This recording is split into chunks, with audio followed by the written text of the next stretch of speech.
هو يطعمني ويسقين فكذلك دفع المرض بالعلاج النافع والدواء المفيد لا ينافي الإيمان بقوله وإذا مرضت فهو يشفين بل لا تتم حقيقة التوكل إلا بمباشرة الأسباب التي نسبها الله مقتضيات لمسبباتها قدرا وشرعا والتي تعطيلها قدح في التوكل نفسه.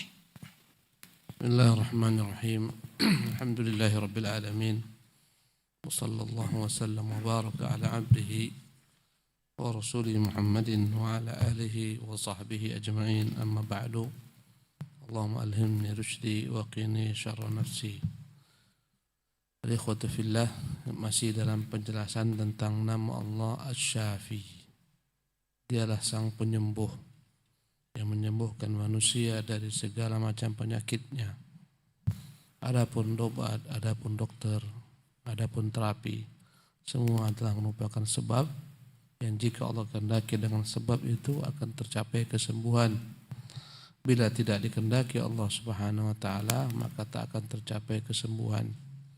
Maka semua kembali dan terpulang kepada Allah Jalla wa Ala. Namun demikian, manusia tetap diperintahkan untuk berusaha, berikhtiar, mengambil sebab tersebut. Dan Allah telah mengatur dalam urusan agama maupun dunia hukum sebab dan akibat. Dengan sebab ini akan terjadi akibat ini. Walaupun terkadang sebab tidak berfungsi, namun ghalibnya Allah telah mengatur segalanya dengan hukum sebab dan akibat. Kata Allah, fa'atbi'is sababa, maka ikutilah sebab. Berkata Syekh Abdul Razak hafizahullah, fakama anna daf'al ju'i wal 'atashi bil akli wasyurbi la yunafil iman. Sebagaimana seseorang untuk menolak haus dan lapar dengan makan dan dengan minum itu tidak dianggap menafikan keimanan atau menafikan tawakal. Biqaulihi, ya, dengan perkataan Allah Subhanahu wa taala dalam Al-Qur'anul Karim, walladzi yut'imuni walladzi huwa yut'imuni wa yasqin, dan dialah Tuhan yang telah memberikanku makan dan memberikan aku minum. Makan dan minum adalah upaya ikhtiar kita, tapi semua hal demikian Allah yang telah menentukannya. Dan dengan sebab itulah kita menghilangkan dahaga dan menghilangkan lapar. Ini semua tak bertentangan dengan firman Allah, dialah yang memberiku makan dan memberiku minum, dengan kita ya berikhtiar untuk makan dan minum. Demikian juga menolak penyakit dengan terapi, ya, dengan pengobatan, dengan obat yang bermanfaat, tidak bertentangan dengan iman. Tak bertentangan dengan firman Allah yang mengatakan wa idza maridtu fa huwa yashfin. Apabila aku sakit, maka Dia yang menyembuhkanku. Bahkan sebenarnya tak akan sempurna hakikat tawakal kecuali dengan upaya mengambil sebab-sebab yang telah Allah jadikan. Dengan sebab-sebab tersebut terwujudlah efeknya, baik secara ketentuan takdir, ya, yang sifatnya umum al-qadari ataupun syar'i, yang mana meniadakan sebab ini sama dengan, ya, mencela atau celaan terhadap tawakal manusia. Barang siapa yang tak mengambil sebab, nah, maka dia tak sempurna tawakalnya. Sebagian orang-orang pergi di zaman Umar bin Khattab ke Baitullahil Haram, pergi haji tanpa bekal. Mereka mengatakan nahnu mutawakkiluna 'ala Allah. Kami bertawakal kepada Allah. Maka kata Umar, bukan itu tawakal. Itu namanya tawakul. Mutawakkilun, kalian orang-orang yang menyepelekan sebab, tidak mengambil sebab. Ini adalah perkara yang bertentangan dengan perintah agama. Allah menyuruh kita berbekal, kata Allah, wa tazawwadu, berbekallah kalian. Ayat ini berkaitan dengan haji.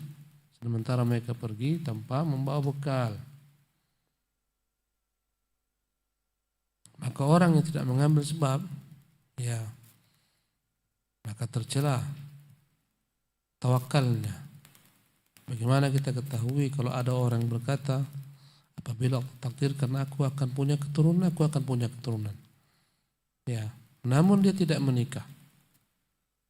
Kita katakan ini ucapanmu ucapan yang batil. Bagaimana kau akan punya anak sementara engkau tak menikah? Sama dengan ucapanmu, jika Allah inginkan aku kenyang, aku kenyang. Tapi engkau tidak mengambil sebab, engkau tak makan. Demikian juga dengan perkara pengobatan. Naam. وفي قوله صلى الله عليه وسلم لكل داء دواء تقوية لنفس المريض والطبيب وحث على طلب ذلك الدواء والتفتيش عليه والبحث عنه وقد كان من هديه صلى الله عليه وسلم فعل التداوي في نفسه والأمر به لمن أصابه مرض من أهله وأصحابه ويندر هديه صلى الله عليه وسلم في ذلك مبسوطا في فصل بعنوان الطب النبوي من كتاب زاد المعاد في هدي خير العباد للعلامة ابن القيم رحمه الله. Dan dalam perkataan Nabi, likulli da'in dawa'un, setiap penyakit itu ada obatnya, merupakan motivasi yang menguatkan diri orang yang sakit. Dan para dokter, anjuran agar mereka berusaha mencari obat, ya, ramuan, racikan yang sekiranya dapat menghilangkan penyakit tersebut, agar mereka berupaya. Karena Allah telah mengatakan setiap penyakit ada obatnya. Maka mereka berusaha mencari. Dokter dan timnya, orang-orang yang berkaitan dengan pengobatan, berusaha mencari obat. Ya, para herbalis pun demikian. Dan itu semua bagian daripada upaya. Dan adalah merupakan petunjuk Nabi SAW dalam berobat. Ya, bahwasanya Nabi SAW berobat ketika sakit, memerintahkan kepada orang-orang yang terkena sakit penyakit dari keluarganya, sahabat-sahabatnya, agar mereka berobat. Dan yunzuru hadyu fi dzalik mabsutan, untuk mengetahui bagaimana petunjuk Nabi SAW secara luas dalam masalah pengobatan, maka hendaklah membaca kitab Ibnu Qayyim yang bernama At-Tibbun Nabawi. Adalah merupakan bagian daripada kitab besarnya Zadul Ma'ad fi Hadi Khairil Ibad.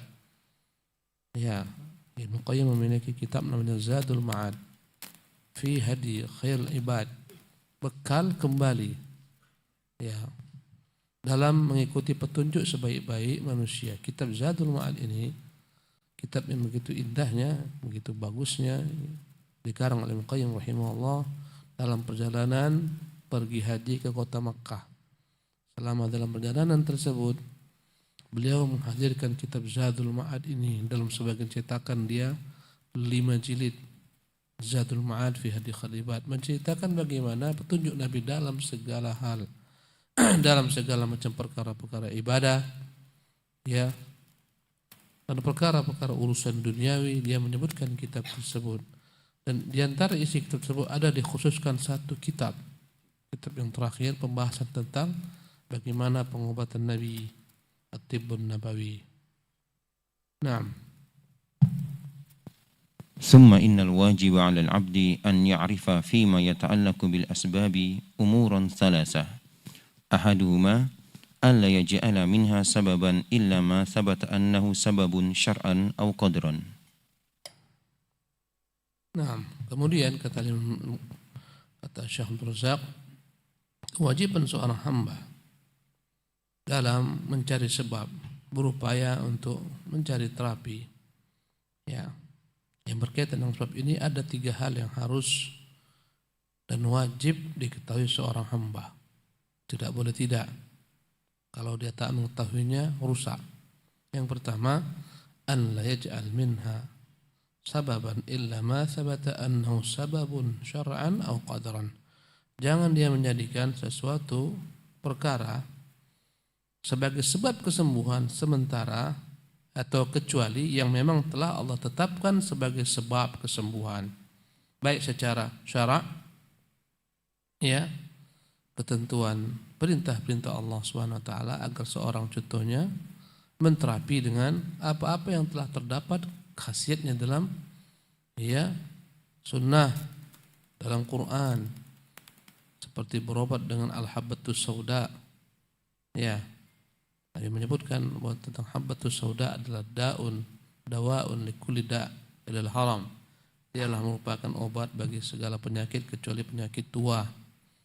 Ya, menterapi diri dengan madu. Ya, sebagaimana seorang mengeluhkan tentang perutnya yang bermasalah, maka Nabi suruh dia untuk minum madu. Kemudian datang kawan yang mengatakan, ya Rasulullah, semakin parah mencretnya. Kata Nabi, suruh dia minum madu. Datang dia lagi, ya Rasulullah, semakin parah mencretnya. Kata Nabi, suruh dia minum madu. Ya, kata Nabi SAW, tak akan mungkin Allah salah. Kadzaba batnu akhika, perut saudaramu itu yang bermasalah. Setelah itu dia datang, ya Rasulullah telah sembuh. Ini adalah merupakan terapi yang syar'i yang Allah jadikan sebagai sebab. Ya, contoh lainnya adalah Zam-Zam. Ya, kata Nabi tentang Zam-Zam, ta'amu tu'min wa shifa'u ayyin. Dia adalah merupakan makanan yang mengenyangkan dan terapi kesembuhan. Maka kita pun berobat dengan Zam-Zam yang telah Allah jadikan sebagai ketentuan syar'i, sebab untuk mencari kesembuhan. Dan hal-hal lainnya, ya, berbekam, itu sebab syar'i. Ya, ta'nu bil mihjan, ini sebab-sebab syar'i. Maka dalam masalah pengobatan, adalah seseorang mencari sebab-sebab yang memang Allah jadikan sebagai sebab secara syar'i ataupun qadari, tentuan takdir Allah Subhanahu wa taala. Ya, doa bagian daripada sebab. Kita diperintahkan untuk ya meminta kepada Allah agar diberikan kesembuhan. Ruqyah juga bagian daripada sebab. Ya, ini semua sebab syar'i. Adapun qadari adalah berbagai macam sebab yang memang terbukti, teruji secara klinis ataupun secara herbal, memang berpengaruh, memiliki efek untuk kesembuhan. Ya, maka jangan sampai kita menjadikan satu sebab yang tidak hakikatnya bukan menjadi sebab untuk kesembuhan. Ya, contohnya ada orang-orang yang berobat dengan batu ajaib. Batunya siapa? Ponari. Ini bukan Allah jadikan sebagai sebab syar'i. Ya, atau berobat menterapi dengan batu cincin. Ya, batu cincin direndam, atau batu cincin dipakai, atau gelang dipakai. Ya, yang belum teruji, yang tak masuk ke dalam akal manusia, logika berpikir sehat. Orang datang mengeluhkan kakinya patah, yang dikusuk ayam. Ayam yang dikusuk-kusuk. Ya, orang sakit, katanya sakitmu ini kan dipindahkan ke kerbau, sakitmu parah. Kau belilah kerbau, nanti biar dipindahkan penyakitmu ke kerbau. Nah, setelah itu dibayar uang, dibeli kerbau, disembelih kerbau, dilihatkan jantungnya, nih jantungnya membiru, sudah dipindahkan penyakitnya ke dalam hati kerbau. Ini sebab-sebab yang tidak syar'i. Atau datang ke dukun, sebab yang tidak syar'i, sembuh Ustaz. Ya, itu sembuh dengan ketentuan qadari, tapi tidak syar'i, bahkan dia terlarang. Yang menyembuhkan itu Allah, bukan dukun. Kalau lah dukun pemilik kesembuhan, tak ada dukun yang sakit, banyak dukun yang mati karena penyakit. Jadi ini yang pertama, kita harus meyakini bahwa memang ini sebab. Kenapa? Karena Allah telah menentukannya sebagai sebab melalui perkataan nabinya, ataupun manusia menjadikannya sebagai sebab setelah mereka teliti, telaah, muncullah berbagai macam obat-obat yang sekarang Masya Allah, yang baiknya pusing sedikit kepala, konsumsi ini, dalamnya ada kandungan ini, sembuh. Ya, kita harus mengambil sebab. Sebab tersebut memang harus diuji. Ya, baik dengan jamu dan semacamnya, dedaunan, ya, atau tumbuh-tumbuhan, bawang, macam-macam. Ini secara qadari. Allah telah jadikan dia, Allah titipkan dalam setiap makanan tersebut ada kandungan-kandungan untuk menyembuhkan beberapa penyakit. Memang Allah tentukan secara qadari dan teruji. Orang mengujinya, melakukannya berulang-ulang, memang disembuhkan dengan sebab tersebut, baik berupa dedaunan, biji-bijian dan seterusnya. Ini yang pertama. Naam. ثانيها ألا يعتمد العبد عليها بل يعتمد على مسببها ومقدرها مع قيامها بالمشروع منها وحرصه على النافع منها. Ini yang kedua. Alla ya'tamid al-'abdu 'alaiha. Jangan sampai hamba itu bergantung dengan obat, dokter. Ya. Apapun bentuk obat tersebut, jangan dia bergantung dengannya. Di sini kena banyak manusia. Di sini banyak para dokter kena. Mereka seolah-olah memastikan inilah ya dia kesembuhan. Bukan Allah yang menyembuhkan. Seolah-olah sebab inilah yang menyembuhkan. Ini semua sebab terpulang kepada Allah. Kadang Allah memang jadikan dia sebagai sebab kesembuhan, kadang tidak. Setiap hamba meyakini bahwasanya hanya Allah lah yang memberikan kesembuhan. Ini hanya sebab belaka, hanya menyempurnakan ikhtiar belaka. Mengapa kau berobat? Menyempurnakan ikhtiar. Adakah orang tak berobat sembuh? Ada, tak berobat sembuh. Nabiullah Ayub berapa tahun terkena penyakit? Belasan tahun kena penyakit. Siapa yang menyembuhkan? Allah. Urkud birijlika hadza mughtasalun baridun wa syarab.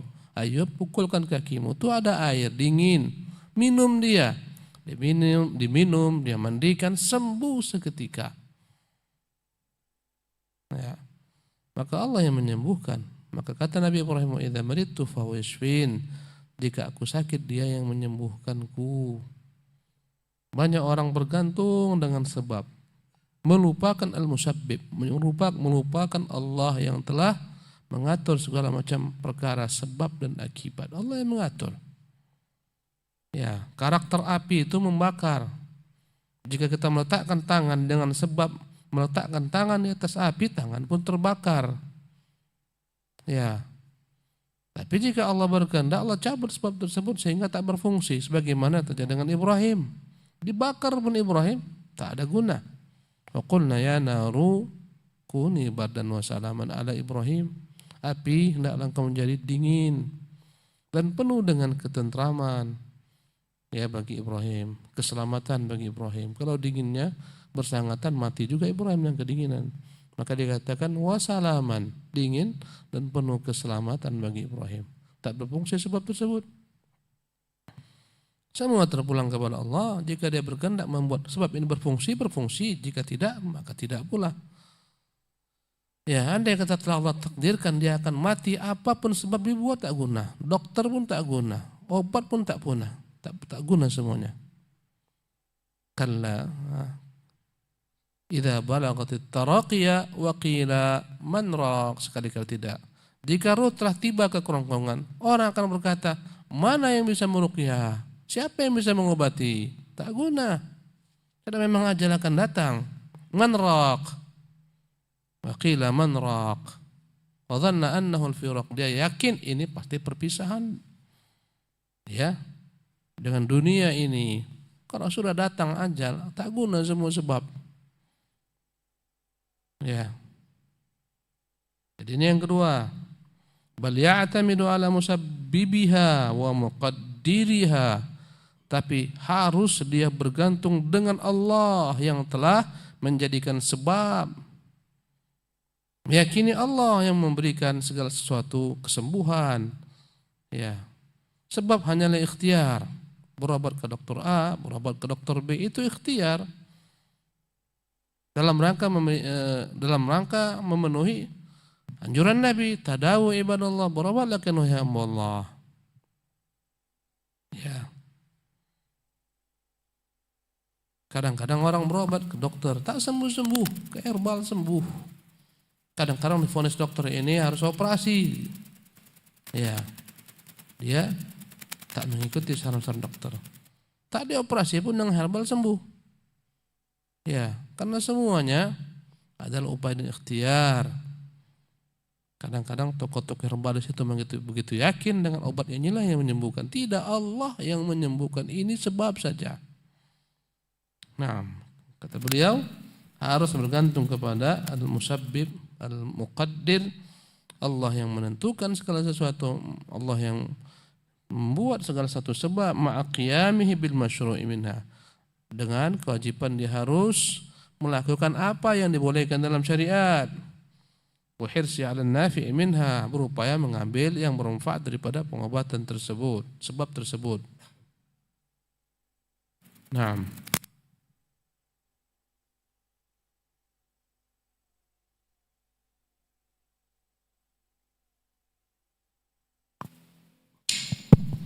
ثالثها أن يعلم أن الأسباب مهما عدمت وقويت فإنها مرتبطة بقضاء الله وقدره لا خروج لها عنه، والله تعالى يتصرف فيها كيف يشاء، إن شاء أبقى سببيتها وإن شاء غيرها كيف يشاء، لئلا يعتمد العبد عليها وليعلم كمال قدرته وأن تصرف المطلق والإرادة المطلقة لله وحده، كما تقدم في قول النبي صلى الله عليه وسلم أنت الشافي لا شفاء إلا شفاؤك. Yang ketiga, hal yang harus diyakini seorang hamba yang ketiga dalam masalah mencari kesembuhan, pengobatan, an ya'lama anna al-asbaba mahma 'azumat, hendaklah dia yakin sebab sehebat apapun sebab tersebut, wa qawiyat, begitu kuatnya dia, fa innaha murtabitatun bi qada'illah wa qadarih, semuanya tak akan pernah lepas daripada ketentuan Allah dan takdirnya. Dikatakan orang ini obat manjur, ini obat mahal harganya, ini rumah sakit hebat, dokter-dokternya handal, orang ke sana banyak yang sembuh. Ya, maka wajib bagi setiap orang yang beriman kepada Allah meyakini segala sesuatu sebab meski dia begitu hebat menurut manusia akan dapat memiliki efek dengan ketentuan takdir Allah SWT. Banyak orang mengatakan di negeri sana hebat pengobatannya, berangkat dia ke sana mati juga, memang keadaannya makan mati. Ya, kita harus yakin semua sudah dilakukan, zam-zam sudah diminum, madu sudah diminum, ruqyah sudah dilakukan semua, namun tak kunjung sembuh. Sabar, Allah inginkan kebaikan dari penyakitmu itu agar menghapuskan dosa-dosamu, agar engkau Allah wafatkan dalam keadaan suci daripada dosa-dosa dengan kesabaranmu. Ya, la khuruja laha anhu, wajib diyakini tak akan mungkin keluar daripada ketentuan takdir Allah. Andai kata ditakdirkan belum sembuh, sabar. Ya, walaupun semua sebab sudah dilakukan. Wallahu ta'ala yatasarrafu fiha kayfa yasha, karena Allah yang menentukan dalam pengobatan tersebut, sebab tersebut sebagaimana dia kehendaki. Insya abqa sababiyataha wa insya ghayyaraha kayfa yasha, semua terpulang kepada Allah. Jika Allah berkehendak, Allah akan membuat berefek segala macam sebab tersebut sembuh. Jika Allah tak kehendaki, tak jadi. Li'alla ya'tamidul ibadu 'alaiha, agar jangan sampai hamba bergantung kepada sebab, kepada makhluk ini. Ini semua makhluk ini. Dan dalam kehidupan sehari, bukan hanya dalam bab pengobatan, dalam segala hal kadang-kadang kita bergantung dengan sebab, bukan musabbib. Bergantung dengan harta kita, bergantung dengan ilmu kita, bergantung dengan kehebatan kita, gelar akademisi kita. Dan dalam banyak hal Allah selalu memberikan kepada kita ingatan-ingatan agar kita ingat, tak guna semua yang ada padamu itu. Ya, bergantung dengan harta, tak guna hartamu. Dalam kondisi tertentu tak berguna sama sekali. Bergantung dengan kedudukan, tak berguna. Ya, datang masanya Allah akan sadarkan engkau ketergantunganmu kepada sebab ini mengurangi imanmu. Ya, Lihatlah bagaimana kisah seseorang yang kehilangan untanya, sebagaimana Rasulullah memuat dalam hadis beliau, "Wallahu asyaddu farahan bi taubati al-'abdi min hadza ya bidabbatihi." Sungguh Allah itu lebih senang taubatnya hamba, kembalinya hamba kepadanya lebih daripada kegembiraan seorang hamba ini tatkala dia kehilangan untanya bi ardi falatin, di tanah yang luas di padang pasir. Ya, dia ikatkan untanya dengan semua bekalnya, dia pun istirahat. Ketika terjaga dan tidurnya, semua untanya dan semua bekalnya telah pergi meninggalkannya di bawah sang unta. Ya, ketika itu putus asalah dia daripada sebab, bergantunglah dia kepada al-musabbib Allah. Ya, ketika itu dia sudah putus asa, bahaya ini, tak ada lagi nih ceritanya. Unta udah pergi, bekal habis, perjalanan masih panjang, ini padang pasir. Bergantunglah kepada Allah. Dia pun pasrah, tawakal hanya kepada Allah. Matilah, memang ketentuan takdirku, mati. Tidurlah dia. Ya, kelaparan, akhirnya ketiduran. Dia siap-siaplah nunggu kematian menjemputnya. Hanya Allah yang diharapkannya, enggak ada yang lain. Ketika bangun, unta telah kembali kepadanya, lengkap dengan semua barang-barang di atasnya. Ya, ini menunjukkan bosnya. Ketika dia bergantung dengan sebab, Allah buat dia dikecewakan oleh sebab. Bergantung kepada Allah, Allah tak pernah mengecewakan hamba-hambanya. Subhanallah. Ya, akhirnya kembali lengkap semuanya, tak ada yang kurang satu pun. Ya, begitulah dalam kehidupan ini. Kadang-kadang kita bergantung dengan bos, backing, manusia, kekuasaan kita, ilmu kita, PD-nya luar biasa, akhirnya lupa dengan Allah Jalla wa'ala. Karena itulah kita diperintahkan dalam segala sesuatu bermohon kepada Allah, bantuan, penting sekali. Jangan bergantung dengan sebab, dengan makhluk. Ya, mentang-mentang dia punya kenalan, pejabat, aparat, akhirnya udah petentengan ke sana kemari. Ya, banyak yang akhirnya dikecewakan. Ya, akhirnya dipermalukan. Ya, dirazia oleh polisi, mencak-mencak, marah-marah, damprat polisi. Ya, teriak-teriak. Kenapa? Suamiku anggota dewan. Akhirnya malu sendiri. Ya, itulah ketika bergantung dengan sebab. Kalau mencari nafkah pun demikian. Jangan kita bergantung dengan sebab. Kehebatan ilmu, ya, kemudian pengalaman, jangan. Itu semua hanyalah bagian mengambil ikhtiar. Semuanya Allah juga menentukan. Andai kita bergantung sebab, ketika tidak berfungsi sebab itu, kita akan kecewa, berat, mungkin stres. Ya, tak boleh bergantung sebab. Hanya kepada Allah kita bergantung, al-musabbib. Ya, istri tak boleh bergantung dengan suaminya, seolah-olah suaminya segala-galanya. Allah, suami itu adalah jalan saja. Dengan sebabnya engkau mendapatkan nafkah. Ya, mati suamimu, rezekimu tetap Allah tanggung, bukan suamimu menanggung rezekimu. Ya, mungkin kau dapat suami lebih kaya daripada suamimu.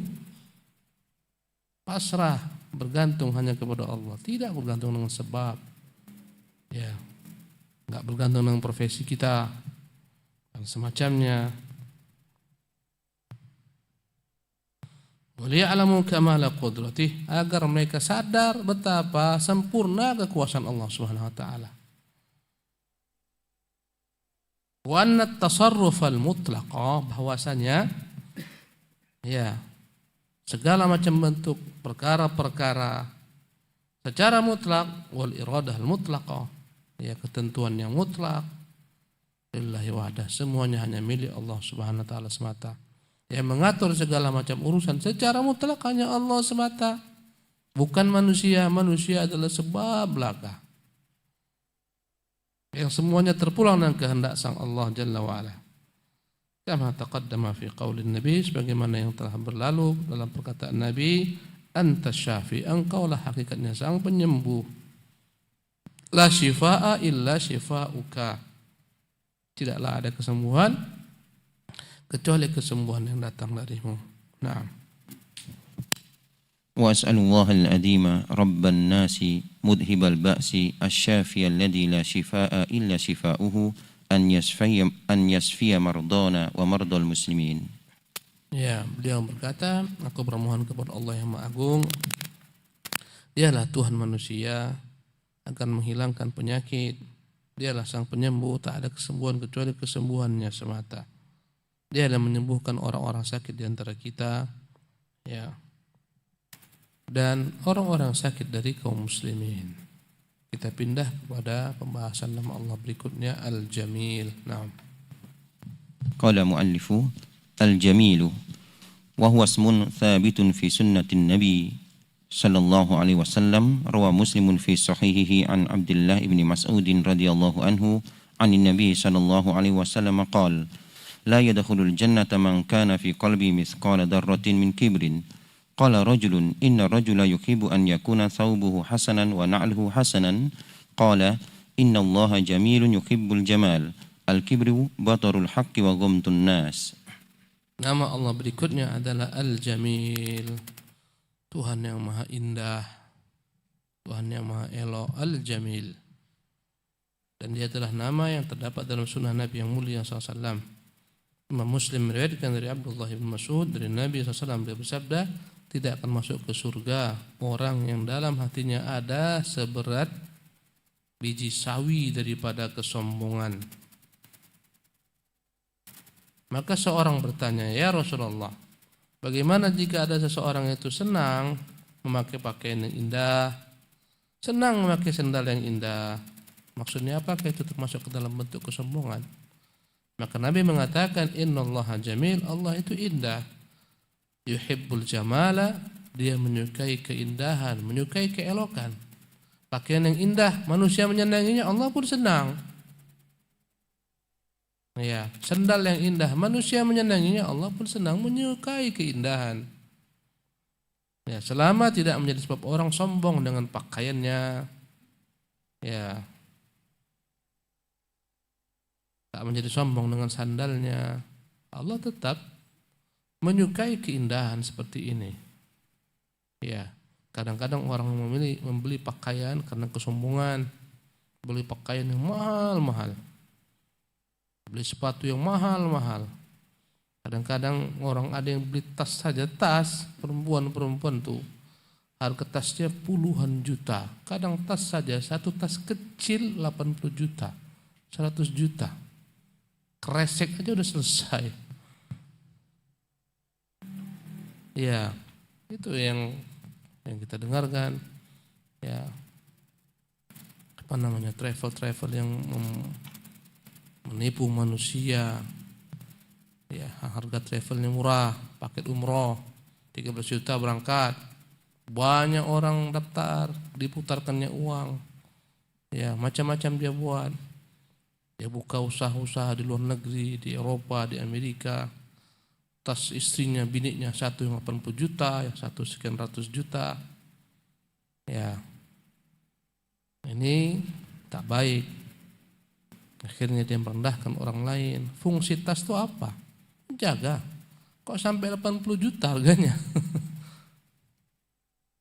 Ya. Tengoklah artis-artis itu sombong-sombongnya, mengutukkan saldonya. Ya, ini orang-orang sombong ini. Kehidupan itu berputar. Yang artis yang sombong-sombong akhirnya ditarik Allah, miskin. Kesana kemari ngontrak, kadang stroke, kadang sakit. Bahaya, ketenaran bahaya, menipu. Ya, jadi polisi kawan, rupanya viral dengan lagu Indianya. Dah keluar dia, jadi artis tenar setahun, setelah itu hilang. Ya, banyak yang demikian. Ketika di puncak kejayaan, sombong setengah mati. Ya, Allah cabut semuanya, hilang. Allah begitu kuasa membolak-balikkan keadaan. Ya, kau lihat bagaimana kondisi penguasa-penguasa yang dielukan, dipuja rakyatnya. Ya, subhanallah, penguasa Libya kala hidupnya begitu dahsyat wibawanya, kehebatannya, ketenarannya. Ya, negeri-negeri manapun takut kepadanya. Pada puncak kejayaannya dengan segala macam kezalimannya Allah cabut. Terjadi pemberontakan, lari ke sana, lari kemari. Subhanallah, pemimpin yang begitu dimuliakan ditarik-tarik, diseret-seret oleh rakyatnya, ditembak kepalanya, tak langsung dikuburkan, dibiarkan letakkan berhari-hari. Nah, inilah dunia. Dunia itu berputar. Maka orang-orang yang sombong semacam ini Allah hinakan. Hendaklah kita mengambil pelajaran ketika Allah berikan kepada kita nikmat, sebentar Allah mau mengambil nikmat itu sebentar saja, sebentar saja. Tengok bagaimana penguasa Irak, gagah perkasanya, membuat gentar dunia, akhirnya jadi pesakitan di penjara, akhirnya mati di tiang gantungan. Begitulah dunia berputar. Maka tak usah kita heboh melihat ada orang yang viral, orang yang tenar, orang hebat. Itu semua ujian. Ya. Dan banyak orang dalam kondisi itu tak siap diuji. Muncullah kesombongan. Ya. Akhirnya Allah jatuhkan, hempaskan dia. Sempas-hempasnya, hina-dina dia. Ya, menjadi celaan orang, cemoohan orang, cibiran orang. Zaman berputar. Ya, siapapun dia. Haqqun 'alallahi martafa'a syai'un illa wada'ahu. Unta Nabi selalu menang. Tiba-tiba satu kali unta Nabi kalah. Sahabat-sahabat semua sedih, kok kalah? Kata Nabi, begitulah dunia ini. Tidaklah ada sesuatu yang dia meninggi kecuali akan datang masanya Allah hempaskan dia ke bawah. Turunkan lagi dia. Ya. Jadi konsepnya kembali kepada nama Allah Al-Jamil. Sandal baik boleh, pakaian baik boleh. Allah itu senang keindahan, tapi jangan sombong. Kata Allah Subhanahu wa taala, al-kibru, sombong itu adalah batarul haqq, menolak kebenaran datang. Ini sombong yang paling tinggi. Wa ghamtun nas, yang kedua menghinakan manusia, merendahkan manusia. Ya, kadang-kadang kita merasa rendah kepada orang di bawah kita. Kita lihat ya, ekonominya di bawah, merendahkan, ya, menyepelekan. Ya, tadi malam saya ada adegan masuk lewat di Facebook kita. Suami istri sedang makan, suaminya makan, istrinya makan. Ada seseorang yang menawarkan dagangannya, ya, menawarkan dasi-dasi. Terganggu suaminya, marah-marah, mencak-mencak, diambil dasinya dibuang. Suruhnya pergi ke sana. Terduduklah tukang dasi itu di sana kan. Baru dia makan tiba-tiba ada telepon, makanannya masuk ke sedak dia, setengah mati, hampir-hampir mati dia. Berdiri, kebingungan, tak bisa bernapas. Yang laki-laki tadi itu yang dihinakannya itu yang menolongnya. Datang, ya, dia berusaha untuk memeluk badannya besar, dari belakang diangkat-angkatnya, diambil dasi, diikatnya, dilompat-lompatkannya, akhirnya keluar. Dia bantu duduk dengan baik, dia bantu minum air, subhanallah. Laki-laki yang diusirnya ini yang menyelamatkan dia. Akhirnya dia sadar, dia peluk laki-laki ini. Begitulah manusia. Ya. Maka kita Allah uji dengan apa yang kita miliki.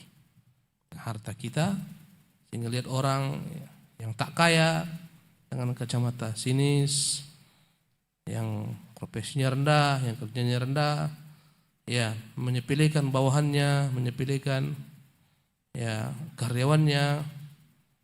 Zaman itu kan berputar. Ya. Jadi kata Nabi SAW, inilah yang namanya sombong. Sombong itu adalah engkau menolak kebenaran yang datang kepadamu dan engkau merendahkan manusia. InsyaAllah nama ini akan kita ulangi kembali penjelasannya di masa akan datang. Subhanakallah bihamdika Asyhadu an la ilaha illa anta astaghfiruka wa atubu ilaika.